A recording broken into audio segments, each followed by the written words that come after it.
The Don Harron Show. With Don's guests, comedian Jay Leno, TV and film star Ruth Buzzi and her husband, actor Kent Perkins, country stars the Family Browns, and science reporter Glenn Stone.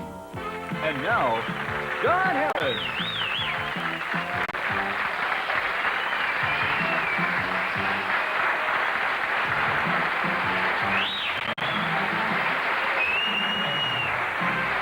Welcome. Glad you came. And I think you will be glad you came because my first guest, who loves to fix cars and other things, that's not why he's here today. He's a very funny fellow, but he does fix all kinds of things. And one of the things he fixes are television shows. He's a great guest on The Tonight Show. You've seen him many times. The David Letterman Show. And he's become a kind of consultant, an expert on what's wrong with talk shows. So he's come here today quite voluntarily and asked us if we want to help brightening up our show, and we're glad to have him. Please welcome Jay Leno.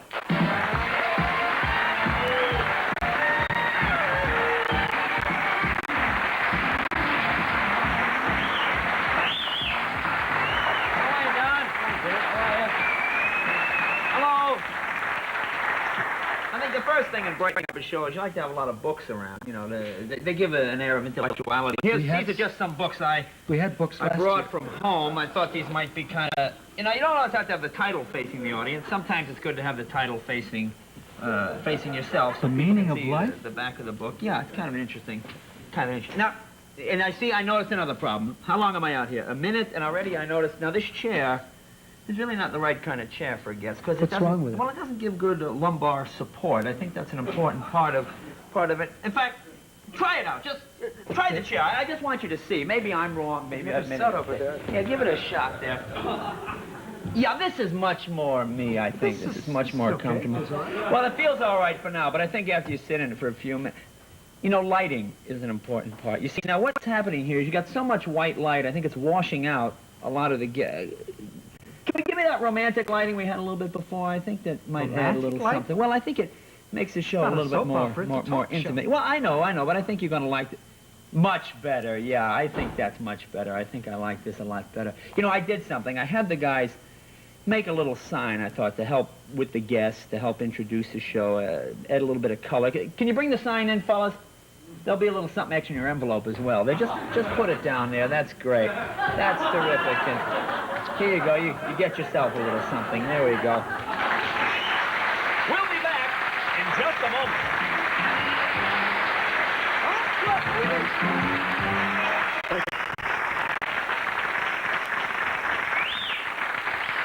All is forgiven. Please welcome back a very big star, and he has the billing on this show to prove it, Jay Leno.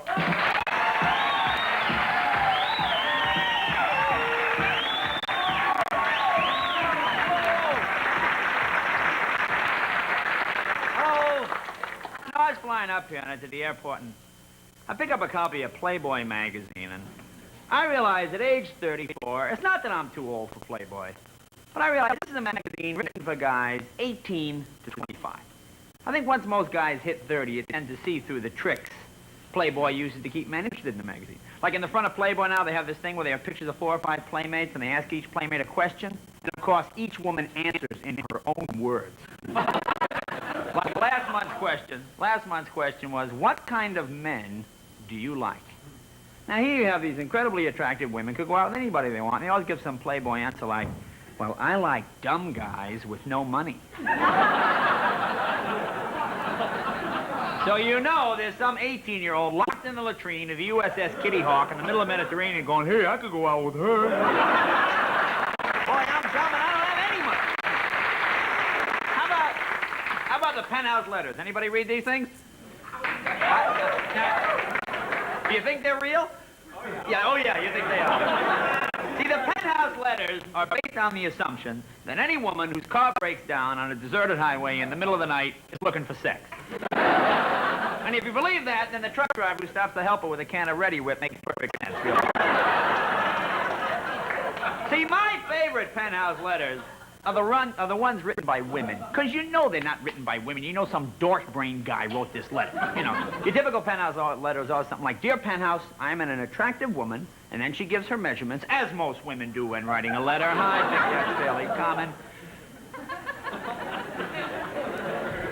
And you can always tell, you know, they always overstate the fantasy, you know. It's always like, Dear Penthouse, I'm an attractive woman who is an avid feminist and president of my local ERA chapter. Recently, my boss asked me to get him coffee.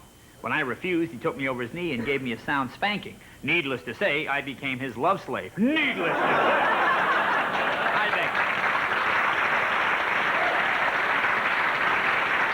I think any woman here who has had office experience has been through this kind of thing a number of times, certainly.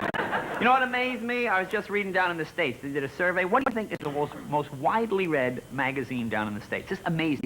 What do you think it is? It used to be Reader's Digest. TV Guide. TV Guide is now considered reading. When did this happen? I think it happened the same day ketchup became a vegetable. Isn't this amazing? Are you coming to bed, dear? Oh, in a couple of hours, honey. I just want to see who's on Crosswits for the rest of the week. Put my bookmarker on Thursday so as not to lose my place. I like their new ad campaign. You need TV Guide because TV's getting more complicated every day. See, you know there are people out there saying, you know, we'd like to watch the Dukes of Hazzard. We just don't have the educational background. Really understand that program. I watch my favorite show every day, People's Court. Oh, this is like Attack of the Pinheads, this program, isn't it? He took my pen. I did not. He took my pen. You shut up. I think they should give the death sentence to some of these listeners. And why don't people dress up when they come into court? 50 million people watch this show every day. This is true. Last Tuesday, I'm watching People's Court. This woman comes into court. She's got her hair in curlers. Where is she going later on? What, she got a meeting with Chernenko there or something? And I feel sorry for Judge Wampner. He must take so much grief from the other judges. Because let's face it, judges are a pretty pompous group. Whenever you get a bunch of judges together, they will always try to impress one another with the important cases they've handled. Well, I remember the essence of the Miranda decision was essentially that the rights of the individual should triumph over the needs of the... Why, here comes Judge Wampner now. Hey, Wampner, how'd you make out with that case of the puppy-stained carpet?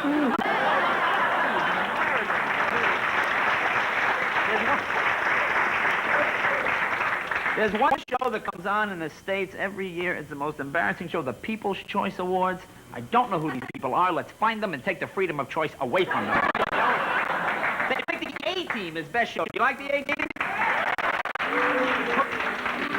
Now, you see, now you probably don't like the A-Team for the same reason I don't like it.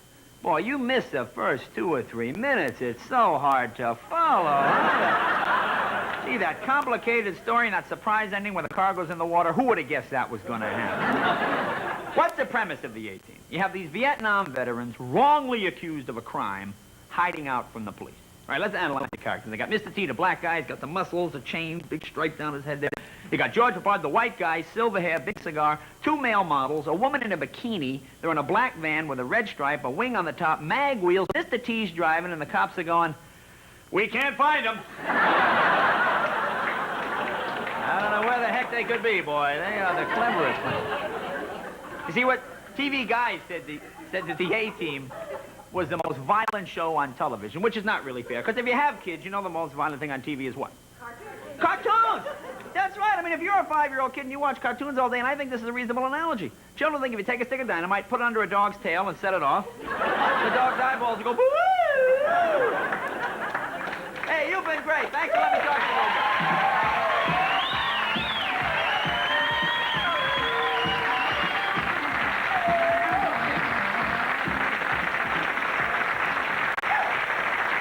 You've been great. Well, thank you. Thanks for having me back. I appreciate it. Well, we want to have you back because we still think you look like the Prime Minister of Canada. I do look a little bit like him. Kind of a toss-up between Brian Mulroney and Elvis Presley. I don't know which one. Something in there. That'd be an interesting combination, wouldn't it? Are you a Presley fan? Yes, I was just down in Memphis. I went to Graceland, which is Elvis's, they take you on a tour of the house. And What's it cost? It's like $8 or something, and they explain to you that Elvis decorated the house himself. which is kind of interesting. Being from New England, there's nothing I enjoy more than seeing a Chippendale dresser painted purple and orange, you know. But you know what's kind of sad? Everything in the town is Elvis. I mean, everybody's got something to do with Elvis. Even flying. I'm flying Los Angeles to Memphis. Halfway there. Not even halfway there. The pilot comes on the intercom. Oh, thank you very much for flying with us today. You even sound like him. We did a film, you know. Do we have a clip? Did I tell you about this? No. Well, you know my friend Letterman. I do Late Night with David Letterman, and he always teases me about Elvis. So what we did was this is a film from a clip called Viva Late Night that we showed on, and in this film I play Billy Tupelo, an Elvis-type character. Which is where Elvis was born. Right, who moves from a small rural southern town to a big rural southern town. And, it's just kind of a parody of all the Elvis. Called Viva Late Night, but this is a clip from the film. So take a look. Viva Late Night. Just take this, it's gonna work. Merry Christmas, Merle. I won't let you down, I promise. I'm going to work with you. Bernice! Bernice! Get that out of here. Excuse me. Hey, that's busboy. Dude, I think I've seen him on Late Night. Hey, busboy. My girlfriend says she's seen him on Late Night. That's right, I'm on my program. Oh, yeah? Well, I think Late Night stinks. You know, my mama told me that in America, every man is a top. Yeah? In my opinion, David Letterman's a wimp. You better watch him out. Minnesota, he had to pay for my daddy's farm. Busboy's yellow. I think it's chicken. Is a big yellow chicken. Late night, Viva! Viva! Late night!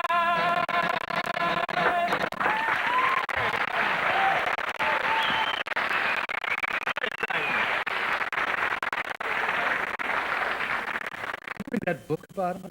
Oh, no, actually, as much as I make fun of Elvis, I always was a big Elvis fan. I got into the book. I said, I don't want to know this. I don't want to, Do you wanna, well, he wasn't very healthy. You look terrifically healthy. I do?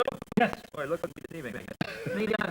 No, I try to keep in shape, you know. A couple of pizzas, that kind of thing, once in a while. Was that your diet? Well, I'm not. My wife is on a diet, which helps. See, my wife is on the I'm not eating, I'll just have a bite of yours diet. You know how that works? So I've lost about 9 pounds on that diet, so it's actually quite good for me. But do you do anything to keep in shape? Yeah, well, no, not really. No? Not really. I'm not much of a... But you're always traveling, aren't you? Yeah, well, I'm carrying suitcases. That's how I keep in shape. Running for airplanes. That's about it. I don't... I figure I got X amount of heartbeats. I'm not going to waste them lifting weights. There's a theory that you should do nothing or you should do everything. I don't know which one to follow. I like the nothing theory Like that? because it's much easier to follow. So you can get into the do something theory, get exhausted, do nothing, and you've accomplished nothing because you've done something and nothing. So you've really done nothing at all. If you do nothing, then you've accomplished exactly what you set out to do.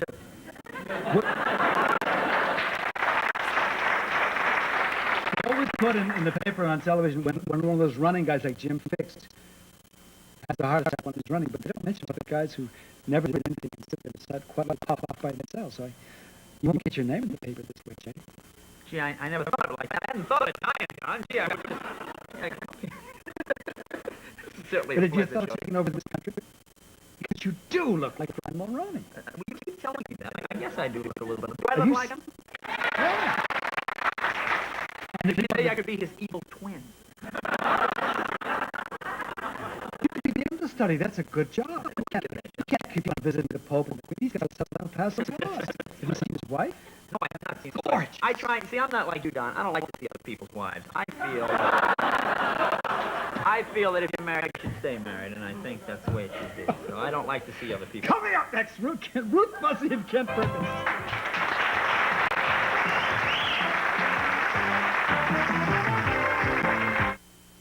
Thank you. My next guests are two talented people who also happen to be married to each other. She won several Emmys for her work on Laugh-In, and he can be seen on an upcoming episode of the TV show Alice. Please welcome Ruth Buzzi and Kent Perkins.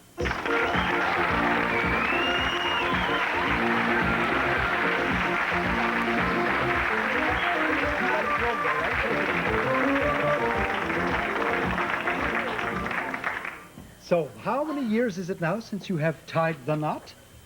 It'll be 6 December the 10th. 60? 6. I know, I thought. 6 December the 10th.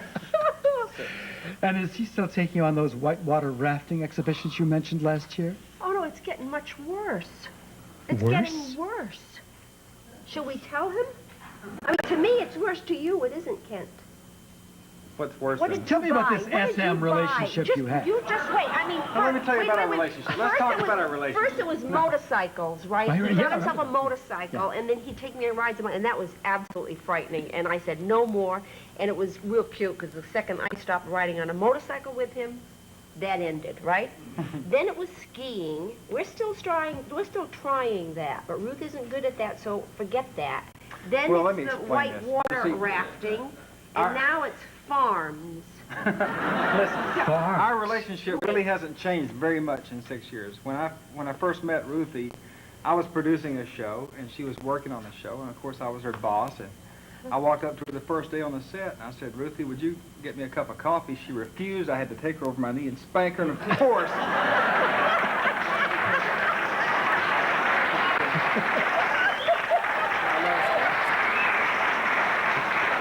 Do you think this show is being corrupted by payoffs? I have a feeling it's all going to pot. Yeah, Jay was handing these out on the airplane for drinks. See, I was in first class, and Jay traded his ticket so he could go somewhere else. Why does it say lucky bucks on those dollars? I don't know, but Well, Kent, we're straying. I Oh, think let's you're don't trying stray. to kill me. I really do. Well, We bought a farm. We bought a farm. But in that's not Oklahoma. dangerous, is it? It is. It is. it's is not a for very me, considering the insurance. Tell him the name of it. The name of the farm. It's called Perkins Ranch. No, it isn't. You told me that we could call it Chiggerville, USA. Does anybody know what a chigger is? It bites you and makes you scratch and itch. Do you know what a chigger is? Well, on television, In you're supposed Oklahoma, they have... This is- Does anybody there know what a trigger is? I was going to say, We have 3 hands, right? They're It's little this much bitty of things. booze in a I've little never cup, I even know. seen one. They're little bitty bugs, right? And they burrow in your skin. And they itch. And when you go home at night from a day of working on a farm in Oklahoma, at our place anyway, you have welts all over you. And they said, well, Ruth, you've got to spray. So the next day we go back there, and so he did too, mind you. We sprayed all around our neck and around here and around here. And I had on boots. and easy I, off. Yeah. Wrong stuff. No, wrong. It's really terrible. I mean, he bought you an insect farm in Oklahoma? Yes. And then he tries to get romantic on the first But no, day. You listen. said, Ruth, let's come on. Wait a What did minute. you say the first day? The Let's good go thing for a about an walk. insect farm is that the crops are always coming in. Tell him about the walk we went for on the first day. We went for a little walk, and we got lost, and On the farm? yeah, we lost walked on the around farm. for an hour and a half and didn't know where we were. We were walking. How big is this farm? 320 acres? 290. 290 acres. But the thing is, but mind you, no one's been living there for a while, so it's all grown over and everything. Yeah. So he takes me for a walk, and we started to walk in these dry river creeks. And we actually got lost, and it was like 5 minutes to 5 at night, and it was starting to get dark, and I could picture us in there. I got very, very frightened. But we finally got out of there, and the next day, the man who's taking care of the place for us, while we are here, we told him what we did, and he just seriously looked at us, and he said, well, you know, that area, especially those creeks down there, are just about the worst infested rattlesnake places you can be. You mean to tell me you didn't even see a rattlesnake camp?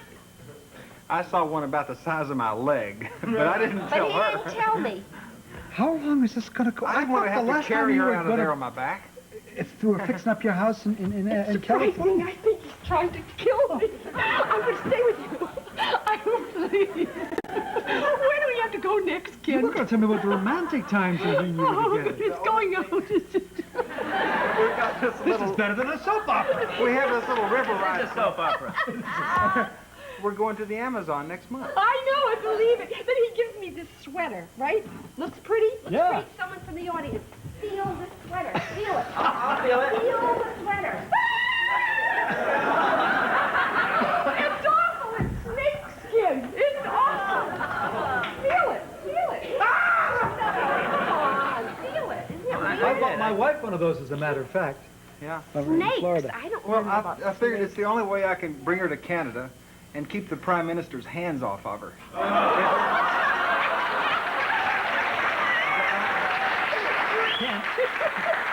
That's the ex-prime minister. He got the back of his hand at the polling booth from the rest of the country. We'll be back with more Ruth Buzzi and Kent Perkins. Touch Christmas. We're back with the loving couple. I've just phoned Amnesty International. It's all set. Tell me, Kent, you just did an Alice? Yeah, I was introduced on the Alice Show episode that we filmed last week as Jolene's brother, Jasper Honeycutt from South Carolina. Is that how he sounds? That's how he sounds. He's not the brightest guy you ever met, though. He's come out there to Phoenix so he can go jump the Grand Canyon in his van. There was a fella tried up on a motorcycle, and he's going to do the same thing with a van. Figured I'd be safer in a van with heavy-duty shock absorbers and a seatbelt and everything. Is he going to be around for a few episodes, or is it going to happen the Not van? if my manager can help it. Was it fun to work the show? It was great fun. Those people are terrific. They're just like a family. They've been together for 9 seasons now, and they're just like. What's just the like guy growing behind up the with counter like? Is it Vic Tayback? Vic Tayback. The tribe? Vic took the entire cast and their families, the crew, anybody from the audience that happened to follow us across the street after the taping to a wonderful restaurant. He bought everybody dinner. You got everybody roses. Bought all the ladies roses. In the restaurant, you know, somebody came in with He roses. sent drinks to everyone at the bar. You think he does this every week? I think so. He should open a doesn't- restaurant, but don't you And he think? doesn't do it in Yeah. an embarrassing manner. He just Yeah. No, he's sincerely just a loves wonderful doing guy. it. He's wonderful. So I if think- you're ever in Los Angeles, folks. Yeah, on Wednesday night. No, Tuesday night. Tuesday night at 7:30, the show tapes. About 9:30 Tuesday night, if you want a free meal, a free drink, Some flowers. and flowers for the ladies, go to the El Chiquito restaurant on Barham Boulevard and see Vic Tayback. Tell him I sent you.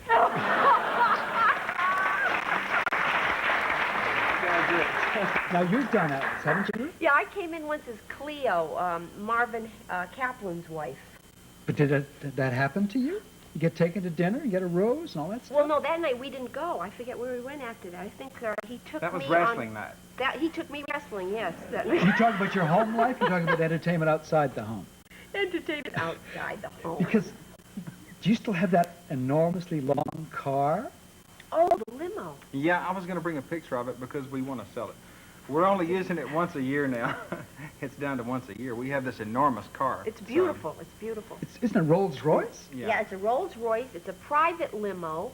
It has the window divider, and it has the jump seats and everything.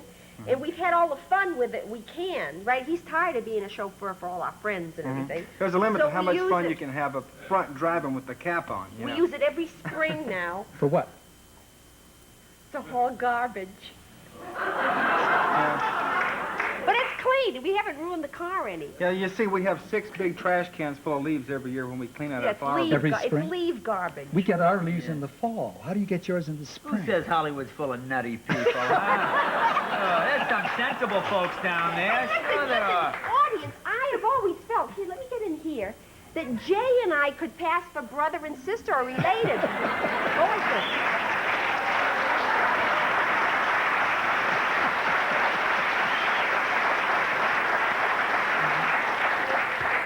I never thought of that. Yeah, I've always I thought did that. an Alice, too. Did What you? did you do? No, I did. I played a biker on Alice one time. And they were... See, but they don't like regulars to come in. They like to keep just a group, we Yeah. found out. So it was a none of one-shot. us are probably going to get asked back again. Yeah, it had nothing to do with our acting ability, No, I'm sure. These two should do a TV show together, shouldn't Do a they? TV show. Brother and sister, maybe? Sure. Bobsey twins in the land of Trudeau. Or something. Why not? Or, never mind. Never mind. I understand you have an interesting pet. Pat- well, That's my not the verb, that's the Ratso- noun. That's a little animal. My Ratso Rizzo. Is I he have a cat? Yeah, no, I have a cat named Ratso Rizzo that I named after Dustin Hoffman. That was a long time ago. How old is this He's cat? pushing 18. Yeah, but I mean, he's a great cat. Of course, he's pushing Kent 18, does what, not Junior, like the 18 cat, but he years? just saved his life. Talk about snakes. Now, the He cat held- saved me, but I That's don't right. like the cat. Why don't you like the cat? He's senile, Ruth. No, 17, he- that's 98 in cat years. He's really He walks senile. like This Tim kid- Conway, you mean? He walks into walls. He was. I went in the garage the other day. He was running in circles around the garage. A mouse was chasing him. He can't help it. He's, He can't help it. blossomed since Every last year, ti- this fella. Who, Kent? Yeah. Oh, He was he- kind of shy country boy last Oh, year. no. It was just here. He's funny. I mean, he's wonderful. He's not that shy away from the camera. And I said you did a film, a feature. What's that? Yeah, Buckaroo Banzai. Yeah, go and see. He is in the first, like, say, half hour, 3/4 of the film. You will see him all over the film, and he's wonderful. I'm very proud of him. This supposed to be a very avant-garde film. Yeah, it is. What do you play? I play the guy from Mission Control that talks to Buckaroo. See, Buckaroo Banzai is a guy that drives a supersonic car, like breaking the sound barrier to go for a beer. And he needs a crew to launch his vehicle for him. And I'm part of his crew. The film actually opens up with my smiling face. You're going to tell a whole Oh, yeah. Well, All right. anyway. We'll go see it. Thank you, Ruth. Thank you, Kent, for coming on board. Thanks, Stick Don. around. Because right now, we're going to have some country music. We're going to have some country music from the top country group in Canada's Academy of Country Music Entertainment for the 9th consecutive year. They are #1, and they're here with us today with their new album.